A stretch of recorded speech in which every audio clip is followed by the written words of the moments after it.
Bienvenue sur Math Ensemble. Cette vidéo vous présentera ce que désignent les coordonnées d'un vecteur d'un point de vue géométrique. Nous connaissons les coordonnées du vecteur AB, à savoir 3 et moins 4. Mais que représentent vraiment ces deux valeurs d'un point de vue géométrique?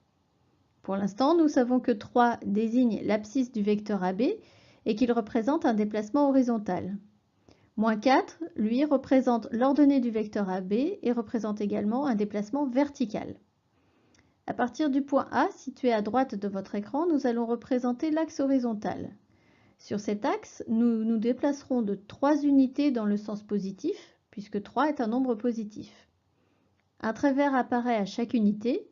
Nous avons donc 1, 2, 3 unités dans le sens positif. À partir de ce nouveau point, nous traçons l'axe vertical.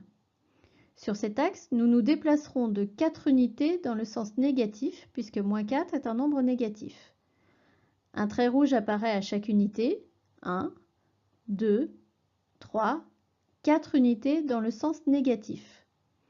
En parcourant le chemin vert puis rouge à partir du point A, nous arrivons au point B. Nous pouvons alors relier le point A au point B, nous obtenons le vecteur AB. Les coordonnées du vecteur AB désignent donc le déplacement horizontal et le déplacement vertical à effectuer pour passer du point A au point B. Nous étudions ici le déplacement du vecteur AB à partir des points A et B dont les coordonnées sont respectivement 3, moins 1 et moins 2, 5. Ces deux points A et B sont reportés dans le repère orthogonal. Pour tracer le vecteur AB, il suffit d'abord de tracer le segment AB, puis de préciser le sens de déplacement du vecteur. Donc ici, on considère le vecteur AB. Le déplacement sera donc de A vers B. Nous positionnons donc la flèche vers le point B. Nous observons ensuite l'abscisse du vecteur AB, qui est moins 5.